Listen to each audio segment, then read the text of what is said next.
Okay, so in this video, I'm going to introduce Rhino 6 as a digital modeling tool and walk you through how to produce a plan of the space that you are documenting for Project D. First of all, I'm going to introduce the interface a little bit. So this is Rhino 6. You'll see right away when you open it that there are four viewports. There's the top perspective, front, and right. And so those viewports basically indicate the direction that you're looking at the stuff that's in your model space. So if I draw a little box here, I'll zoom out a little bit here. But basically these indicate, so top, front, and right are like orthographic views. So we're looking at our object in kind of true dimensions. And perspective obviously is in perspective. And so you can see as we look in the top view, we're looking at it from above, front, and then right. So that shows us kind of each of the dimensions or coordinate planes by which we're looking at the object. So when we want to draw in top down, we'll use top view, and then we use right and front sometimes to do things in 3D. Basically, most of the time, you'll be working in one of the viewports, so you can maximize it just by double-clicking on viewport. You can also toggle through them down here where the tabs are. You can also see from top view that there's a grid here. And basically the grid is like is the units that you're working in. And the green and red line are the dimensions that you're working in. So for example, right now I'm in top view. That means I'm in the XY plane, basically. So anything that I do right now, for example, if I were to draw a line, it's going to show up in that plane. It's going to automatically go into that plane as long as I'm not snapping to it. If we look here in perspective, we can see we've drawn kind of on the top plane. So a couple other things about the setup here. Down at the bottom, you'll notice, first of all, that's our units. I'll get back to that in just a second, but right now we're in millimeters. Down here at the bottom, we have a bunch of kind of modeling guides that we can turn on and off. So for example, if we turn on grid snap, then everything I do will snap to a grid line. That depends on the size of our units. I typically leave that off. Ortho, we can draw things in straight 90-degree angles. I have mine set to do a few other angles, but you can set that up if you want. So that'll kind of automatically snap everything you do to be along a certain angle. Now, most of the time I leave that off because when you're working in Rhino, you can also use, right now I have it off, right? I can draw a line wherever I want. I can also hold Shift on the keyboard to kind of temporarily turn ortho on or off while I'm drawing. Planar basically means that whenever I start doing something at a certain point, it'll remain planar to that point. Change that.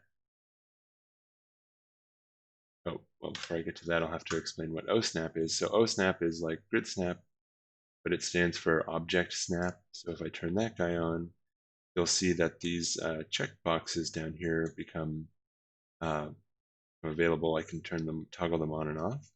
And so these represent different types of object snaps. For example, a line, if I wanted to draw another line from the endpoint of that line, I would want to use my endpoint snap. See there, my mouse automatically snaps me to the end of the line. And you can see there's a little text bubble that shows me that I'm snapped to that point. And the same is true for all of these. Near, point, mid. So like near will allow me to toggle, or I'm sorry, to snap to anywhere along an edge of an object or along a line. You can see there's our midpoint. If I draw a line somewhere else and want to snap to the perpendicular point, I can turn that on. That perpendicular. And then tangent, quad, not vertex. You can toggle those on and off as needed. Center point is also one that you'll find useful. So we want to generally keep object snap turned on, but basically the more that you model in Rhino, you'll realize that you'll often want to, the more complex your models get, the more you'll want to avoid snapping to things when you don't want to as much as snapping you want to. So one of the ways that you can, like with ortho, you can temporarily toggle OSnap on and off by holding the Alt key on the keyboard. That way I can draw and avoid, kind of not snapping to things that I don't want to. Now going back to my planar toggle down here, you can see I drew a box that's three-dimensional in my top view. So whenever I have planar turned on, basically as I'm drawing, so I'll snap to the top corner of my box, and you can see I'm no longer snapping to that point, but because I started drawing my line at a certain position in the Z dimension, and because I'm in the XY plane in this viewport, it's going to draw like planar to that initial point that I drew in. Now if I turn that off, not sure, I think, yeah, it'll just draw it on the actual plane for that. The other thing that you can do is you can turn on our OSnap panel something called project. And so when I project, no matter where I snap to, it's always going to draw on my base plane in my viewport. Most of the time, you'll want that turned off. Okay, so I want to reset my viewport because I just orbited into 3D there. So when you're moving around in Rhino, right-click and drag will allow you to pan. Scroll is zoom. I can hold Control and right-click to also zoom. I can also hold Shift and right-click to pan. That's most useful when I'm in a 3D viewport. And I can hold Control-Shift, right-click to orbit. So now I'm kind of looking at my object in 3D. Now keep in mind that because I started with a top view, this is actually, this is more like an axonometric orthographic drawing still. So for example, when we look at our cube, we can see that all the lines are parallel. But if we look at it in perspective, we don't see that. This is a different type of projection. And then if we ever want to reset it, we just retype the name of the viewport, or we can go to set view, and we can go to world and on top, or whichever viewport we want, whichever plane we want to draw in. And I'll get back to that in just a second, but the other options we have here are Smart Track.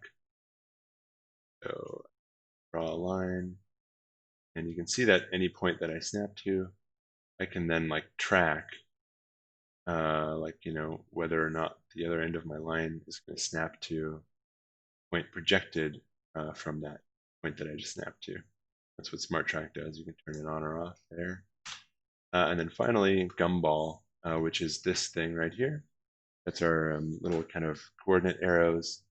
So this is kind of a quick tool for adjusting things, for transforming things. So the arrows allow me to move an object in a specific dimension. These allow me to rotate an object in a specific plane if I grab these little arcs here and drag them. Just like with ortho, we can hold shift to snap to a specific angle.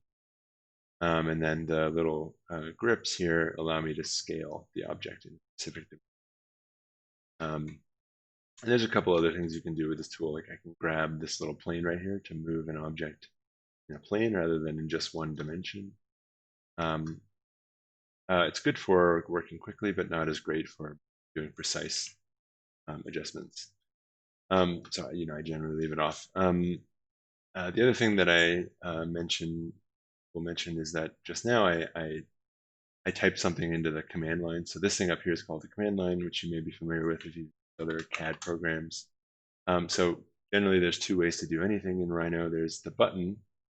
Oh, well, there's actually three ways. There's a button. So up here we have all these menus that represent like the different commands that you can do. So we can go through the menus pretty much most of what you'll use in Rhino is available somewhere in a menu. That's turned on by default.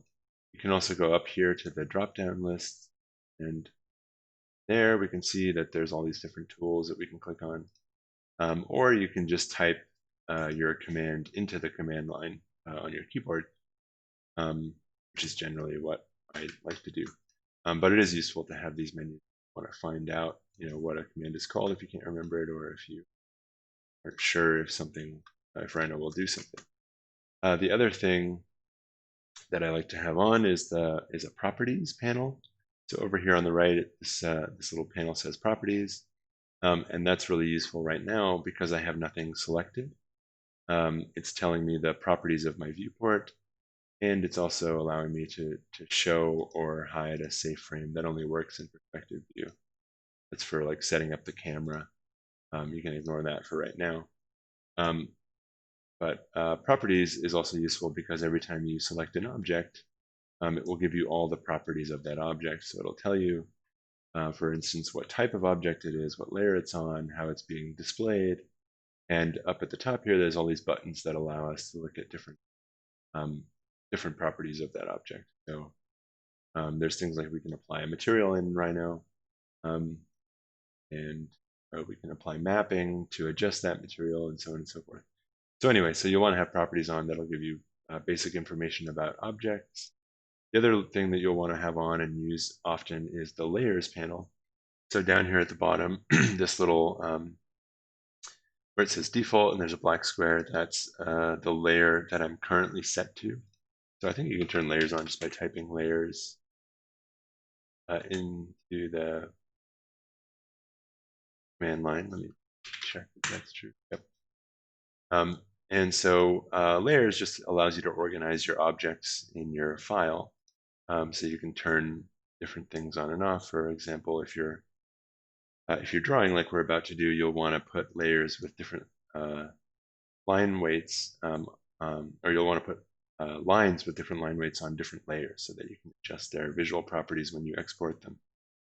Of course, it'll also just help you keep organized because when I have multiple objects in a scene, I can easily turn them on and off. I can lock them so they don't get messed up. And I can apply, like I said, different properties like material or line type or line weight to individual layers, print color, etc. And yeah, you can just kind of toggle between which one you want to have as current. And you can also select an object, right-click on a layer in your layers panel, and move it to a new layer with these options here. Okay, so that's the kind of most of the interface stuff, interface basics.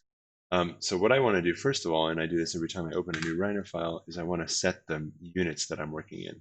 And now you can see I'm working in millimeters. This is important because as you're working in your file, you want to be able to get accurate measurements for things.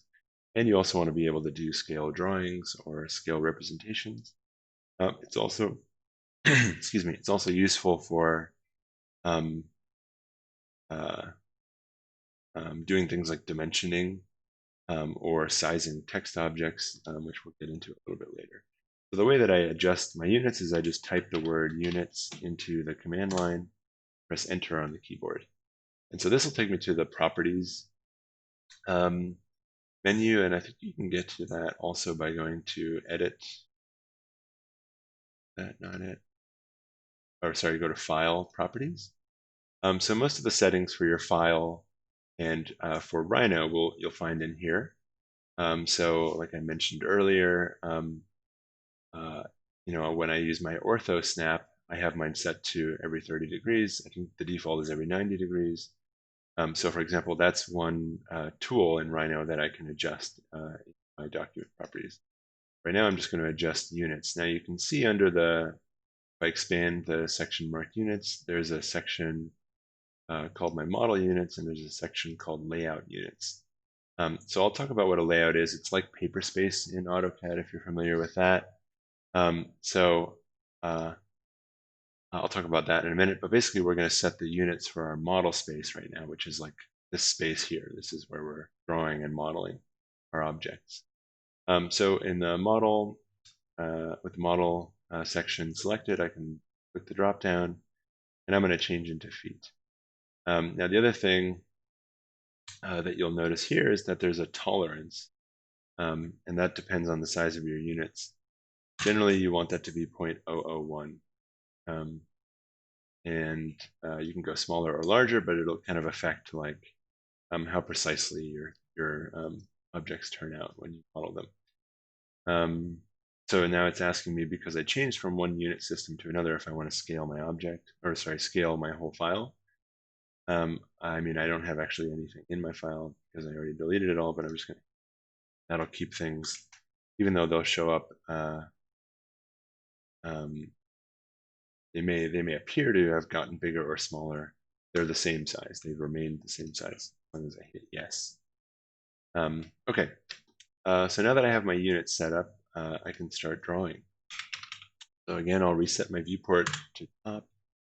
And I'm actually going to draw one of the examples I used from the lecture, which is this convenience store, which if you live in Tucson, you may recognize on the corner of Speedway Boulevard and Park Avenue.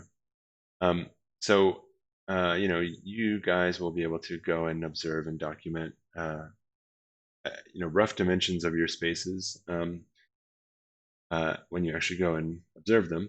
But you can also, if you want, you can search for digital resources that may be posted online for the layout of your space and so on.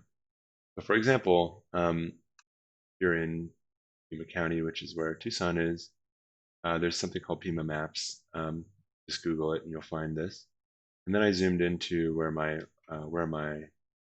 7-Eleven is, which is this parcel right here. And I can get information about it. So I looked up the address here. If I click on additional details, I believe, or perhaps more information. There we go. So I can find all kinds of information about this parcel that's registered with the county.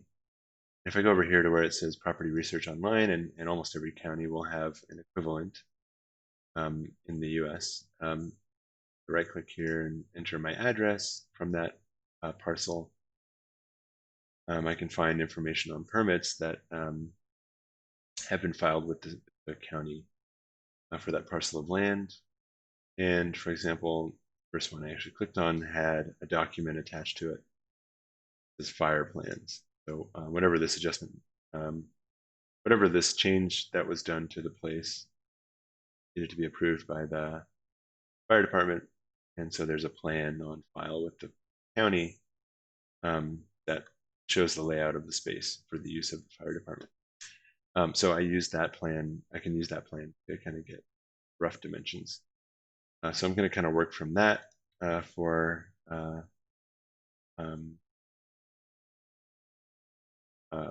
drawing my plan. And you can see it doesn't have a whole lot of information. It just kind of gives me rough, the outline of the rough dimensions and then some sizes within it. So there's a couple of ways we could do this. We could draw just by repeating the dimensions that we know from this plan, which is like what you would do if you were drawing, you know, manually. But because it's Rhino and this is a digital file, we're drawing digitally, we can also bring that image into Rhino, which is something you'll find yourself doing often. So if I use the command picture, you know, type that into the command line and press enter, and I will go to the folder where I saved this. And I've saved so what I did was I made a screen capture of this plan and saved it as a JPEG. So you can only import JPEGs and PNGs as pictures. And then I clicked open. And this will allow me to place my image somewhere in my Rhino document.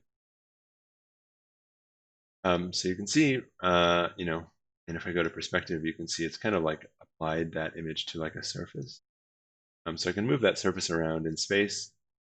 But the other thing I need to do first, if I really want to trace this, is I want to scale it to the appropriate dimension. So for example, I know that this dimension is 50 feet. So I can use the command scale with this surface selected. I'll type in scale in the command line. and press enter. And one of the nice things about Rhino is that it'll kind of ask you what information it needs in order to execute a command. So for example, I typed in scale, pressed enter, and now it's asking me for a base point. So what it's saying is it wants me to click somewhere in my viewport. And that's the point, the center point around which my object will be scaled. Then it's asking me for one of two things, either a scale factor. So if I just wanted to make my object twice as big, I could type in 2 and press enter. Of course, I don't want to do that because I don't actually know how big it is right now. So I'm going to, rather than using a scale factor, I'm going to use a second point. So it's saying, or first reference point. And I'm going to go ahead and click as best I can on the second reference point, which I know is the other side of my dimension there. So right now I have 2 points that I want to be 50 feet apart. So now what I can do is I can type the distance apart that I want those 2 points to be, or I can click somewhere. Again, I won't actually know how big I've made it if I just click somewhere, so I'll type in 50, 50, and press enter in the command line. And so now if I typed in distance, the command distance to measure the distance between those 2 points, and again, it's asking me first point, so I'll click the end of that wall and the other end of it, and you can see it's pretty close to 50. That's good enough for where we're at. Now, the other thing that you'll want to pay attention to is because this is like a scan of a printed out document, it's not going to be completely without distortion. So for example, if I draw a line perfectly straight vertically, you can see that my wall isn't aligned to that. Same is true over here. That line isn't perfectly straight. So in other words, we'd want to kind of use this plan as a reference, but not literally trace every single line because we know it's not 100% accurate. So what I'm going to do instead is I'm just going to draw the outside boundary of my plan with the dimensions that I know, which is 50 feet by 60 feet. So I'm going to use the command rectangle to do this. Again, it'll ask me for a first corner point. I'm going to click one of these corner points down here. And it's going to ask me for a length or another point. So I could click up here if I wanted to, because I want to get it precise to the dimensions of the plan. What I'm going to do instead is type in, and it's asking me for length, which I think is this dimension. So I'll type in 60. Oh, do it the other way, that's okay. And then 50. Okay. And so now I have the rectangle drawn at the right size. You can see obviously that it's in the wrong spot. The quick way to move stuff around in Rhino is just to click it and drag it. All I did was click the left mouse button and I'm moving it around. Now, of course, that's not, like with Gumball, it's not a very precise way to do things. So I can also use the command move. Just type in move. And that allows me to move things according to specific distances or by snapping to specific points. So for example, I wanted my rectangle to start here, the lower right corner of my rectangle to be right there. So if I use the move command, I can snap to this corner and then snap to that corner. And now I've moved it over to exactly where I wanted to draw it. Okay. Now the other thing I'm going to do quickly, and I'm not going to follow this plan in as much detail as it has, although you may want to. I'm going to create a couple other, well, first what I'm going to do is I'm going to make the interior wall. So basically I'm going to draw this plan by kind of copying the lines, but not by literally tracing them out. I'm going to try and use the dimensions as much as I can. If I look over here, I can see that the inside dimension of this space is 48 feet 8 inches.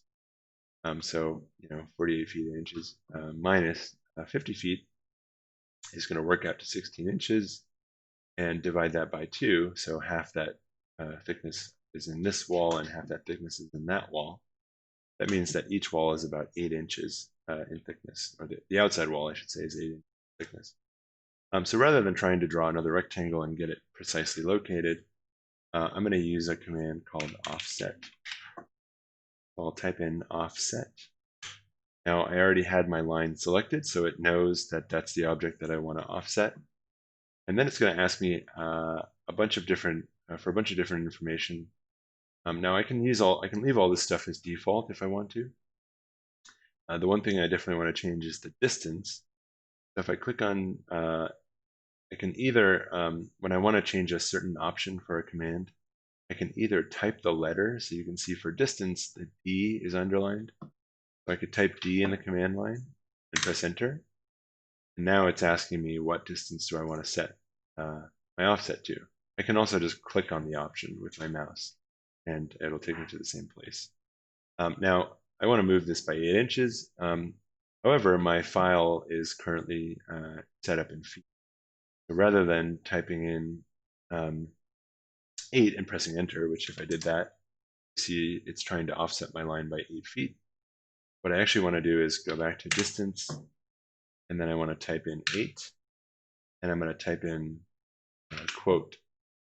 And that tells Rhino that I'm typing in inches. And so you can see that's also 0.66 feeding. And it'll set my distance to 8 inches in feet. And then all I got to do is I click somewhere in my viewport, so you can see I can offset it to the inside or the outside. And if I click on the inside, you can see it makes another line. Hide that. Makes another line inside my original line, 8 inches, kind of offset from that original line. The other thing I should mention now is, like what I would do is probably put this plan, since I have it scaled and since I've started to draw already in a certain position. And by the way, I could try and line this up better so that it's a little easier to reference. So for example, I could select that plan, type in rotate. Again, rotate's going to ask me for a center point to rotate around. It's going to ask me for either a dimension or a starting place. I'm going to click along this line and I'm going to try and line it up as best I can to the line that I drew, which I know is pretty great, accurate. And then I could also, I could scale. There's a little bit of distortion. So I could scale my plan in just in this dimension to line up better with my walls. To do that, rather than using the scale command, I'll use the command scale 1D, or scale in 1 dimension. So if I select my plan there and press enter, that'll allow me to click on a start point and click on an endpoint. I'm also holding shift the keyboard to snap to orthographic, because that allows me to, like you can see that in scale 1D, I'm only scaling it 1 dimension. So if I don't get that, let me show you what I mean. If I don't get that line really straight, it'll actually worsen the distortion of my image, as you can see. So let me do it one more time. Scale 1D. Choose the end of the line. So once again, I'm holding shift, clicking as best I can in the center of that line, and then snapping to the line that I drew. But also, if you really wanted to get crazy, there's a command called shear that would allow you to really line it up even more precisely. Anyway, I think that's close enough. So what I'm going to do now is I'm going to place my plan on my reference plan on a different layer. So I have my plan selected still. I'll go to my layer called default, right click, go to change object layer. So now I can lock that layer. That way, every time I do something in my Rhino space, I won't accidentally grab my plan or move it or delete it or anything like that. And I can also click the little light bulb to turn it on and off when I don't need it. Okay. And so what I'm going to do is I'm going to go through and I'm going to trace out all the walls first. So for most of this stuff, I'm just going to draw a line. I'm not going to measure it too precisely. And then I'll offset it by what seems like it's accurate. So what I'm going to do now, instead of using a rectangle or line, is I'm going to use a command called Polyline. So this little button right here. Also, if I type Polyline in the command line, and Polyline just means that when I click at a start point, so right there I use my near snap, make sure that I was actually on the edge of my wall. And I'm pulling my line down here. I'm holding Shift, and I'm clicking on a second point. And you can see that rather than drawing just a single line, it's going to allow me to continue to draw line segments. And I'll snap to that edge of the wall. And when I'm done, I just press Enter on the keyboard. And so now I've created a polyline, which is basically just two individual straight line segments that are joined as one. So that's, oftentimes you'll want to kind of keep lines joined because it'll be easier to work that way rather than draw an individual line for every single segment. Now, like I did before, I'm going to offset this line. And this time, I'm going to reset the distance. But because I don't really know a precise dimension for the thickness of these interior walls, what I'll do instead is I'll trace the thickness of that wall. So right now, I've hit D on the command line to adjust the distance of my offset. Then I'll click on the near of that line, holding Shift to draw straight across from one edge of the wall to the other, and then I'll click. So now you can see that I've reset the distance of my offset to exactly the dimension that I just measured in my viewport. And so I'll click on the inside of that wall again to draw another line, or to draw the thickness of that wall, the inside. And I could go through and I could do the same thing for all these walls. Again, this kind of back of house stuff, I'm not expecting you guys to be able to observe that. And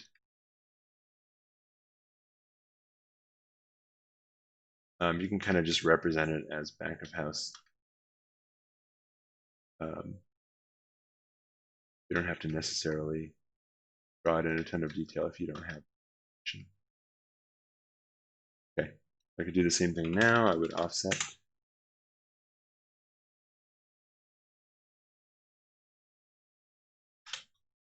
All these lines. Okay. And then when I wanted to go in and trace out the doorways, what I would do first is I would click on. What I would do is I would just trace out where the ends of the wall are represented in plan. Like this is an open doorway in this wall.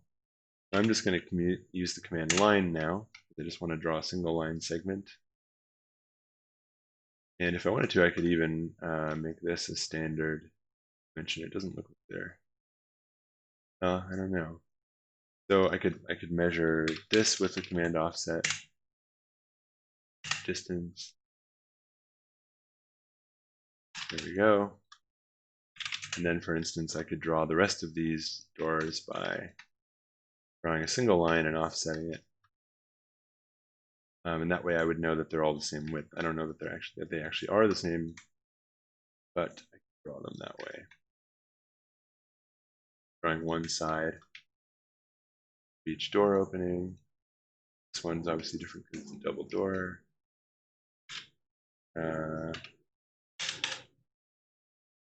We didn't draw the double line for that guy. Come back to that. And I'll come back to that. Okay, so taking this line, I'll type in offset. So they're not the same. Okay, offset. Offset. Now you can also what I'm doing is I'm just hitting enter on the command line to redo or repeat the same command that I just used. Now I'm using the move command to position these right where I want them.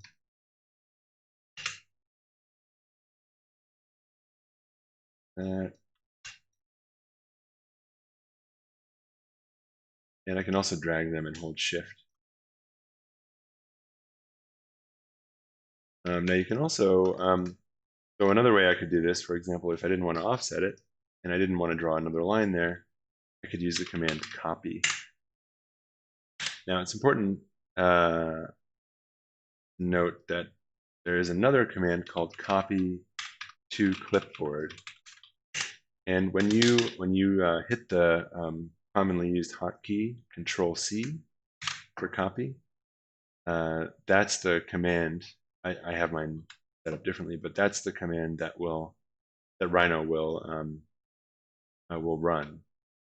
So copy is actually a different thing, right? So if I type copy to clipboard, what happens is I've copied it to somewhere else so that I can paste it in a different Rhino file that I might have open at the same time. So if you were to type paste now, what would happen is it would paste that object in exactly the same place, and so I would then have to move it to where I actually wanted it. A much faster way to do this is to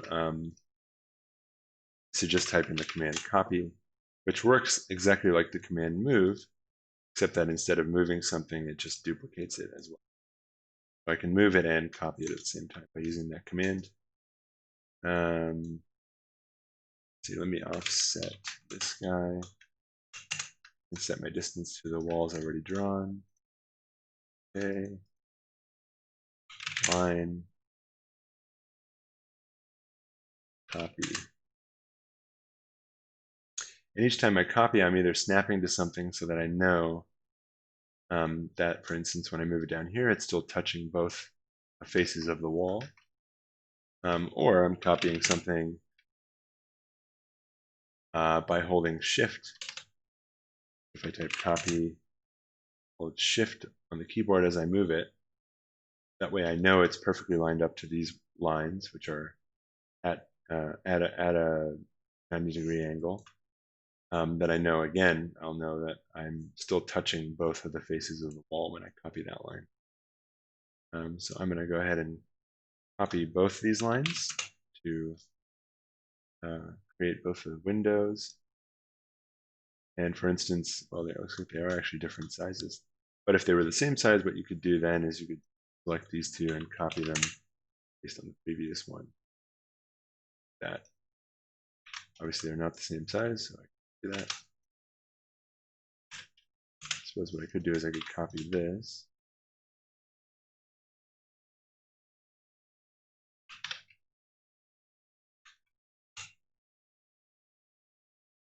Okay.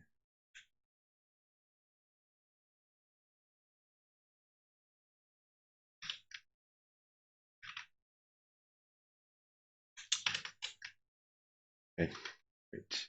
Now I've drawn out all the edges of those windows and doors. So what I want to do next is get rid of the spaces that I don't need.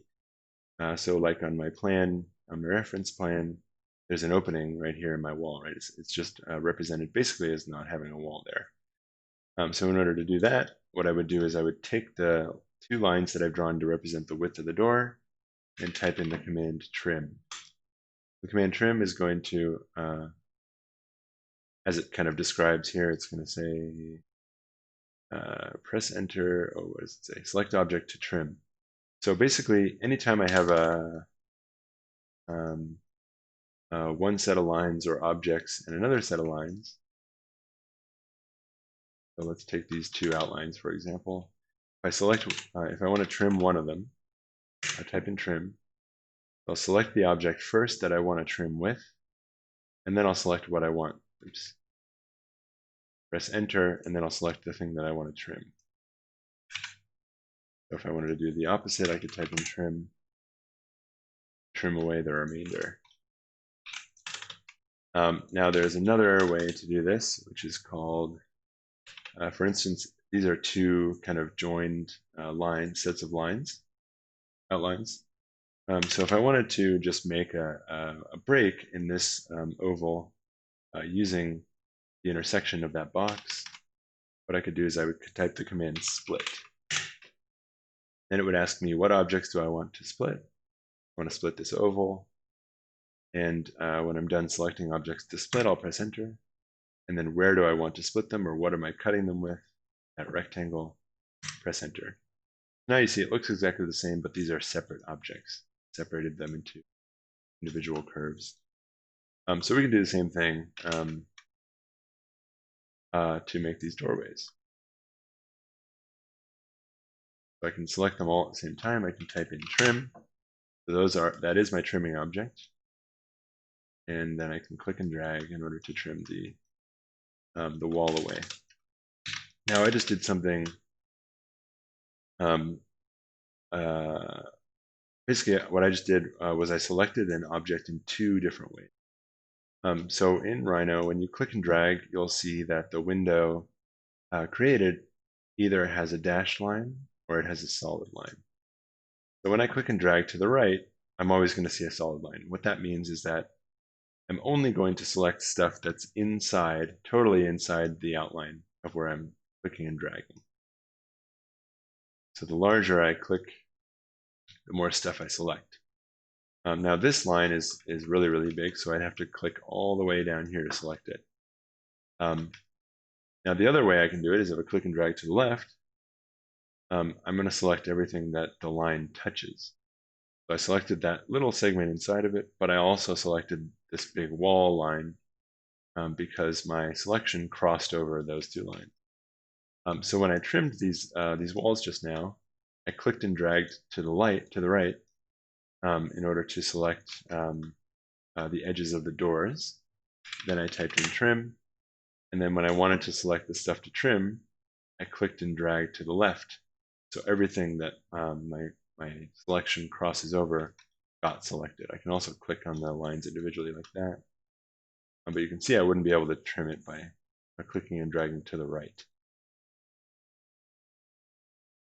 Okay. I'm going to go through and trim the rest of these.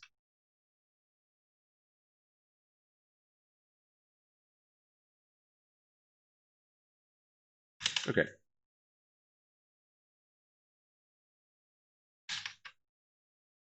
Forgot to do this door here.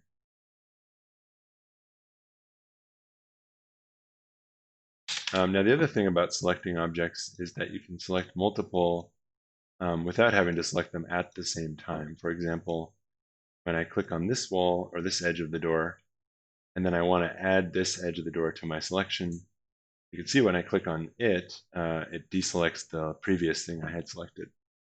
So in order to select one after another, I hold Shift on the keyboard, and then I can kind of select things one at a time and add them up to my selection.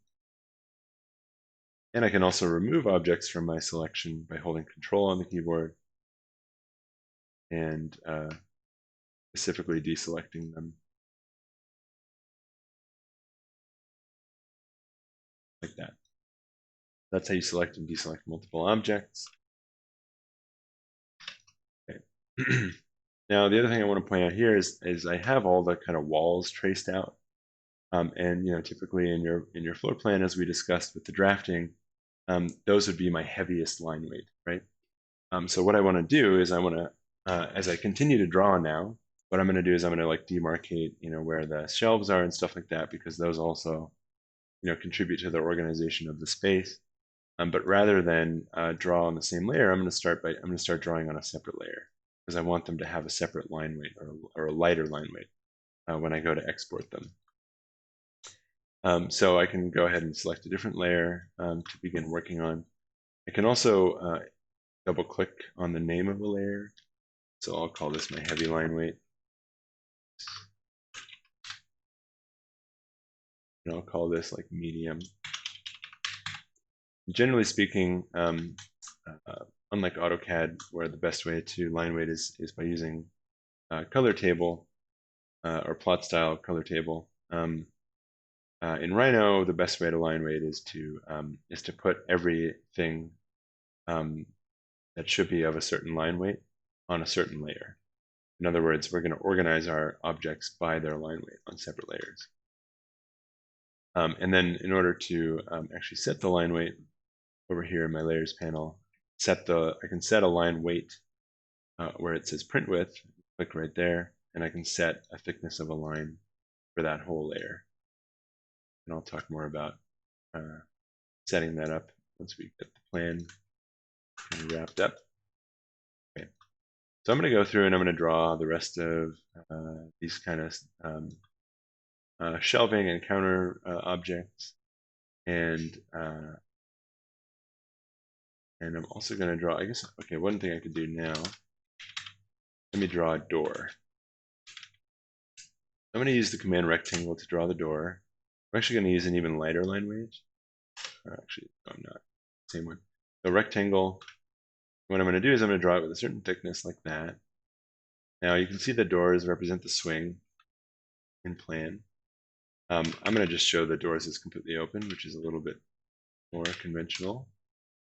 So I'll draw the door to the width of the opening, type in rotate, and I'm clicking on that corner point, holding shift, snap to ortho, and then I rotated it 90 degrees. The other thing that we want to show, typically in a plan, in a building plan, is the door swing, which is basically that line, that arc right there that connects the position of the closed door with the position of the open door. For that, I'm going to use a different line weight. And to draw that line, I'm going to type in the command arc. And then it's going to ask me for the center of that arc. So I'll click on the hinge point. Then I'll click on the start point, which is the width of the door, the width of the opening in the wall. And I'll click on the end point.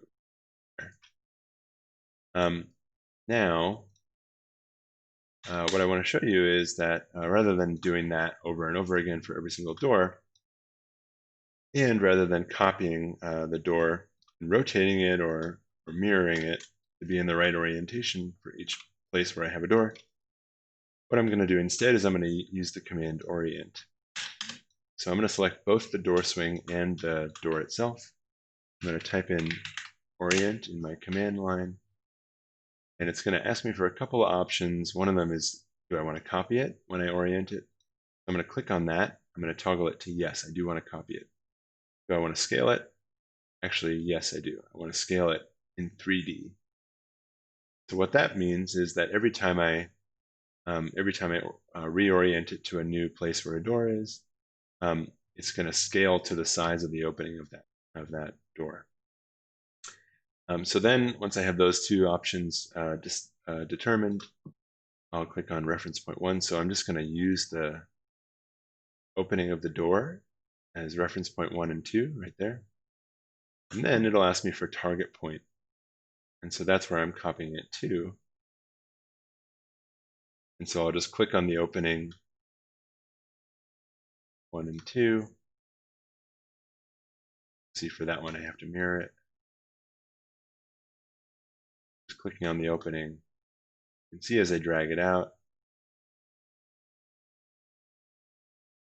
it's resizing that door for me.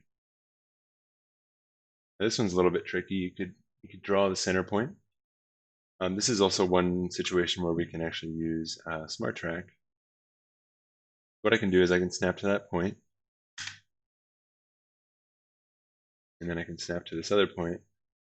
Oh, I actually don't have Smart Track on. Oh. Okay, so you see when my little snap point turns gray like that. So now I'm going to snap to this point. See how it turned gray right there? Now I've set 2 points as my Smart Track points. This point right here and this point right here. And one of the things that Smart Track does is it'll find a midpoint between points. So you can see now I've automatically created a midpoint between those two.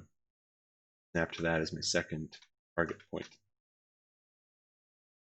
And I'll do the same down here. I'll click a point to start drawing my door. And see, because I had Smart Track on, it's already set as a Smart Track point. Then I'll hover my mouse over this point to set that as my other Smart Track point. And then I'll find the midpoint between the two. Let's see, is that all the doors that like it? Okay, and then when I'm done, I'll just press enter twice. And now you can see I've copied that door to all the positions that I want to door. Now here, for example, the door swing is going the wrong direction. So what I want to do is just mirror it. So I'll select, again, the door and the door swing, type in mirror, command line. And so mirror works exactly as it sounds. It just reflects an object across a plane. So I want to actually turn off the option to copy because I don't want a door in both directions. I just want one way. I'm just making it go from one side to the other. Same for this one, mirror. And I'll click a point, and then I'm drawing a line. I'm holding shift to snap to ortho. And then I'm flipping it basically across that line, one side to the other. Now up here, I can mirror it. This time I'll mirror from the center point. oops, and I actually do want to copy this time, so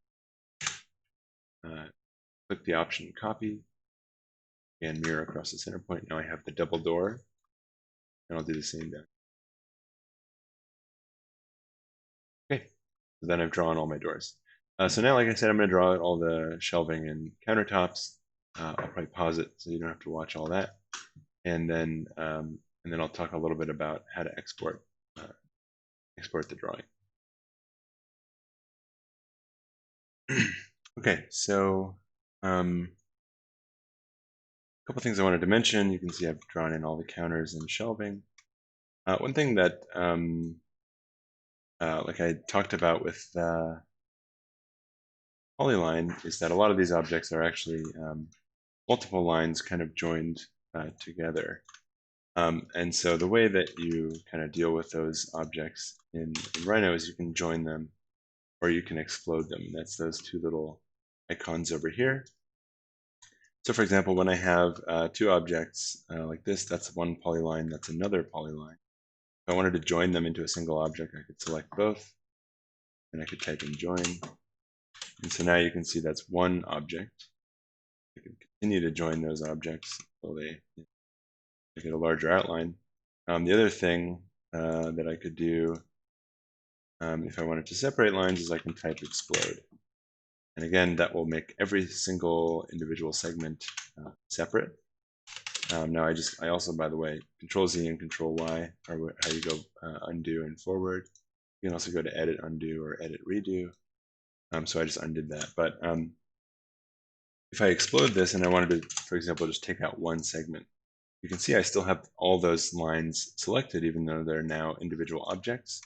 So what I would do is I would hold Control on the keyboard, just click that one segment I want to take out, or click one segment where I want to separate it, and then type in join. So now I still have two lines separated by that one line that I deselected. So that's how lines kind of work, and that'll become more important later on. Let me just. Yes. The other thing I wanted to mention was that another useful command that you'll use often when drawing plans is the array tool. So array basically makes a copy of an object, but it does it a bunch of times. So for example, I can use this little rectangle that I've drawn to represent a single shelf. I can see that these are clearly all the same, and I want to repeat it 5 more times to draw the rest of the shelves. I'll type in the command array. It's that word. And then it'll ask me, what do I want to, which direction do I want to array my object? So the X direction is this way. That's the red line, the red dimension on this plane. The Y direction is that way. The Z dimension is pointing straight up. So what I'm going to do is I'm going to leave it on 1 in the X direction because I don't want to repeat it in that dimension. I just want to keep it as a single object. So I'll leave it as 1. I'll press enter. In the Y direction, I want to make, I think I have to type 6. That includes the one that I start with. Let's see. But anyway, I want to make 6, so I'll type 6 and press enter in the Y direction. In the Z direction, again, I don't want to repeat it more than once, so I'll just keep it at 1 and press enter. And then it'll ask me, okay, where do I want to start by copying that, and where do I want to finish it at? See, I've already clicked one corner of the shelf. If I click the opposite corner, and now it shows them as little pink outlines, it's asking me, is that right? So I can still adjust how many I want to have, and I can still adjust how far apart they are. But that looks right, so I'll press enter. And now you can see I copied that rectangle 5 times. And I'll do the same for, like, this is, there's however many of these, I don't even actually know. I'll just select these outlines. I'll type in array. Again, 1 in the X dimension. I'm going to just guess like 12 in the Y direction, which is probably more 15. And then again, none in the Z, or 1 in the Z, so I'll leave it at 1. Okay. And then I can kind of click and drag as close as I think, close as I can. And we can see I was 1 off. So I can just click Y number and change it to 60.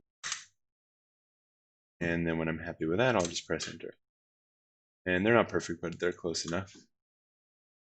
Now I've just made, however many copies of that, like cooler, several times.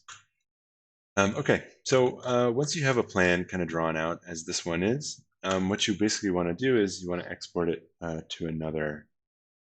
Well, that's not true. You can put it in paperspace. So as I mentioned at the beginning, you can put it in what's called a layout or what's called paperspace in AutoCAD. So to make a new layout in Rhino, we can click on this little plus sign down here where we have all our viewport tabs. You can also just type in layout, and it'll open a new little menu for you right here. And basically what it's asking you is, what's the size of the page that you're going to print on? So for example, oftentimes when you're doing architectural drawings in a software like this, you'll have a whole bunch of different drawings kind of laid out around in your workspace here. Like you would with the manual drawings, manual drafted images you did, you had a bunch of drawings on a single page. So we can just draw them all wherever we want, and then we can lay them out separately when we actually make the layout or make the paper space. Now you'll notice, again, down below, I'm still in millimeters. So what I want to do before I actually make a layout is I'm going to go back and I'm typing units. And then rather than set the units under model space, I'm going to set the units in layout space. And then it'll ask me the same thing as before. And this time I'm going to go in inches, right? Because I've done, relatively small piece of paper. Okay. Now when I go to new layout, it's going to ask me what dimension paper do I want in inches. And you'll also notice if you have specific printers installed, like let's say you have a desktop printer and you select that printer, it should actually change the size options you have available here to just the ones that that printer can do. Because we're doing PDF, and I just want to point out, when you're using Rhino, I recommend to always use Rhino Pdf and not Adobe or anything else. Rhino Pdf is the most reliable and will mess up, or I'm sorry, will prevent any mess ups that come sometimes with other PDF plotters. But anyway, so then once we select our printer, we can select a certain paper size. So there's the 11 by 17 that you guys have been using in a lot of your documentation. And then there's all these other kind of standard paper sizes. And the ArcD and the ArcE are the ones we most often use for large format plotting, like you guys did with your manual drafted images. I'm going to leave it on 11 by 17. I'm going to set it to landscape, so wide, large dimension in the width rather than the height. And then I'll go ahead and click OK. So now I'm looking at number one, this kind of white outline is my paper, so I can zoom in and out just like I would before. But I'm looking at 11 by 17. That's what would print out if I were to print this drawing right now. I'm also looking at this other outline, which represents something called a detail view. And you can see when I click on that over here in the properties, under my detail button, I have the option to change the scale. And when you're drawing an object to scale, I didn't really mention this, but basically what you often do in digital drafting program is you'll just draw everything at full scale, right? So for example, this wall that we measured at the beginning was 50 feet, and it's exactly 50 feet in Rhino space, right? And what that enables us to do is to scale it however we want when we put it on the page or when we put it on the layout. I can double click inside my layout and I can move around just like I'm in a view, in a little viewport. I can zoom in and out right here. I can change the position of it, and I can double click to get back out of it. I can also change the bounds of my layout, so I can crop how much of my model space I'm actually seeing through my detail view, and I can move around on the page. So this is basically for, like, if you had multiple drawings and you wanted to lay them out on a single page, you could do that by using multiple detail views. Now I just have one drawing and I just want to lay it out once. And so I'm going to select my my detail window, and over here, I'm honestly not sure, 1/8 inch maybe, 3/4 inch will fit. I think it's a little too large for 1/4 inch, this page. I'll go to 1/8 inch. And so what I'm doing is, as it says, the number of inches on my page equals how many feet in my model space. And because my drawing is drawn at full scale, I'll know that, you know, if I set this 1 inch on the page, 8 feet in the model, that means that 1/8 of an inch on my page equals 1 foot in the model. I can also just type that in, 0.125 equals 1, same thing. So you'll see that that's the kind of relative scale that you set your drawing to in order to fit it on the page. And then you can still reposition, reposition where we want that on the page. The thing that's really useful about layouts is that you can actually see your line weights to scale. So what I'm going to do now is I'll go up to the options dropdown for my viewport. See, I'm on page 1, which has made a separate viewport for my Rhino workspace. And I'll go to this button called Print Preview. And what that will do is it will display my all my objects according to the print properties that I set in the for the object or for the layer. So you remember we set the set like different line weights basically to different layers, but we haven't actually set them up yet, except for you can see my medium line is already thicker than my wall line. So what I can do is I'll go through and I'll set the print color. The print color is this little diamond. This is the display color. That's the color that the object is displayed at in my workspace. This is the color that the object will be printed at. And so if I click on the little diamond, I'll get to a I'll get to a color palette selection menu, and I can change it to black. You can see those lines change to black. And I'll do the same for my other 2 layers, change to black. Okay, so now you can see, first of all, that all my lines are black, even though in my workspace, they still, oops. Sorry, I just redid the command in my workspace. So you can do that over here in your model space as well. But I'll explain the difference in a second. But we'll set the line weights for the other 2 layers here. This was our light. I forgot to rename it. This is our light line weight. I can make that a lighter thickness, and the heavy I'll make it 5. You can also type in your own specific number here if you don't like the options that are kind of preset there. And so now you can see, you know, that my lines are showing up with a different thickness. Each one has a different thickness, much like with your plans when you draw plans. And we can also see, for example, quite clearly what things are on the wrong layer. Okay. And the other thing that I can do now is I can set a dashed line to a specific layer. I don't actually want to do that, but I'll show you how to do it. So over here under line type, for example, if I wanted my door swings to be a dashed line, click on that guy, I could change it to a dashed line, and then all those lines would be dashed lines. And there's a couple different options for that. But we don't need to use that right now. We're just going to leave it on continuous. Let's see, I'm going to make this a little lighter. Okay, so that looks pretty good. Now I want to point out the reason that you want to do this in a workspace, like in a layout, rather than in model space, is that if I set my viewport to print preview over here, while it is showing my lines as different thicknesses, you can see that the thickness of the line doesn't actually change. So even when I zoom in, the thickness of my line relative to like the size of my screen remains the same. In other words, although we're looking at the different line thicknesses, we're not looking at them to scale. So what this allows us to do is, you can see when I zoom out, the line appears to get thinner. When I zoom in, the line appears to get larger. So it's showing me what this line weight would look like at a certain scale, which you can't do if you haven't set a scale, which is the case with our model space. So like if we zoom way out, you can see all those lines thick. Anyway, so that's the reason that you want to go into layout space in order to.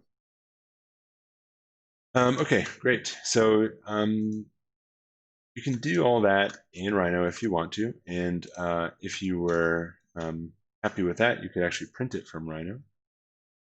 So we could type in the command print, and we can save it as a PDF. We can also send it directly to a printer or a plotter if we have one of those installed, and then we could submit that as a file, or we could open that in another software.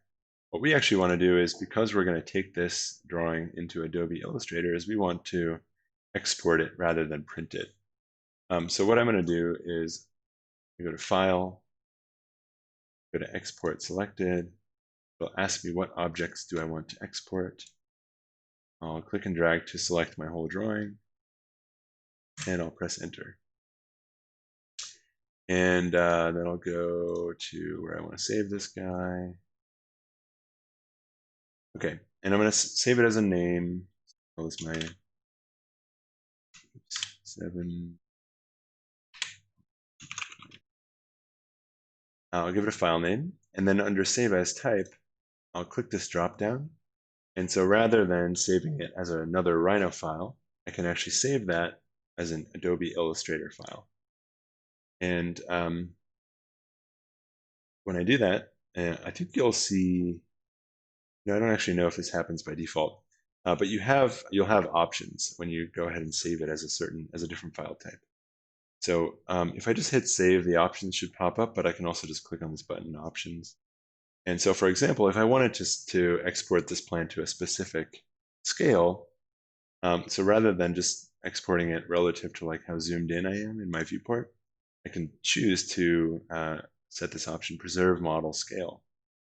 And again, like I did when I set up the scale of my detail view on my layout, I can set the model scale that I export to right here. So I can say 0.125 inches on my page equals a foot on my in my drawing or in my model space.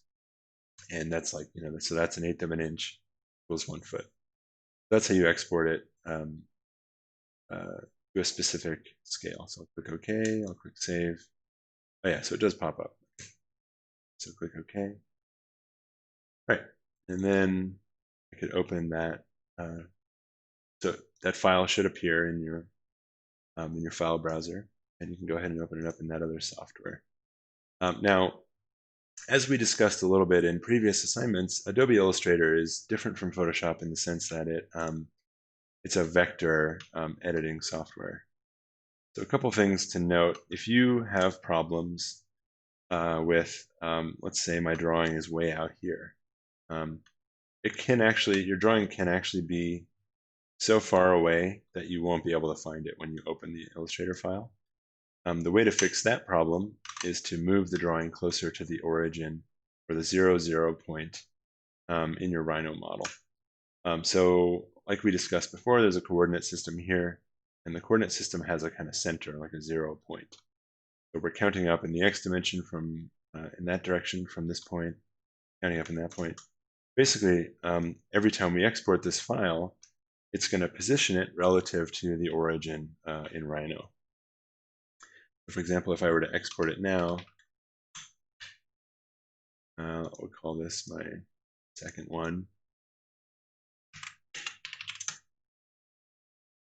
Should have all the same defaults. I'll open that one up.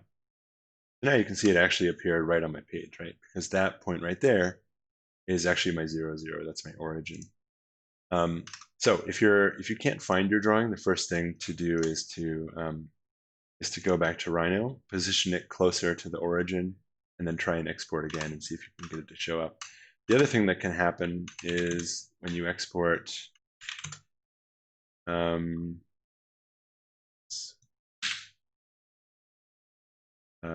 problem. So if I set the wrong scale, for instance, and I make it really super huge, now when I open this file, you can see my drawing enormous. In fact, it's so big, again, that I can't even zoom to the whole thing. And what'll happen is if I select it, even though I can hit select all or something like that, and I can right click and scale it,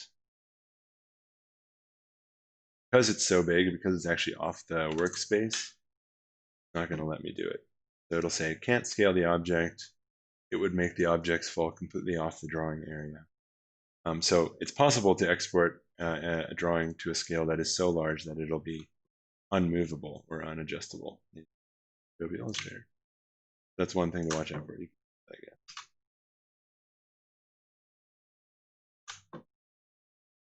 Okay, so if your drawing's super huge, you got the scale factor wrong. If your drawing's flying out in space, you probably got the position relative to the origin wrong. I think when you open a new file like this, it'll just set the paper space to like the default or whatever you did last, basically. So again, to adjust that in Adobe Illustrator, I'll go to File, Document Setup, Edit Artboards, and I can adjust the size of my paper space. So the height is already 11. I'll change the width to 17. Okay, when I'm done, I'll just hit Escape. Okay, and now you can see that the other thing I wanted to point out is, number one, it doesn't actually export according to the print color, but it does export according to print width. So you can see that the width of my lines is still set according to the line weights that I set up in my paper space with my drawing. One thing to watch out for. So you can see the line weights are still represented. You can also see that, if you use the layers in Adobe Illustrator, that we actually have all the same layers that we had in Rhino. So all the objects, or all the layers that my objects were on, are also still separate layers in Illustrator, which is great because we can still adjust them. So for example, if I wanted to make them all black now, again, I select that little circle on the layer to select all the objects on that layer. And then under the color panel, with the stroke set to active, I can click black. And you can see it changes the stroke color of all my lines to black. Now let's say I wanted to adjust the line weight. I'll go to medium, click the little circle, and I can go to my stroke weight, toggle it up and down. So I can still adjust the individual line weights of my layers by just selecting the objects on that layer. And that's also really useful. Okay, and so from there, what you'd probably want to do is make a new layer. You could lock all these layers and then start to add your diagram lines like we had done before by drawing shapes and outlines and so on and so forth. Okay, and that should pretty much be the end of the tutorial. Sign up.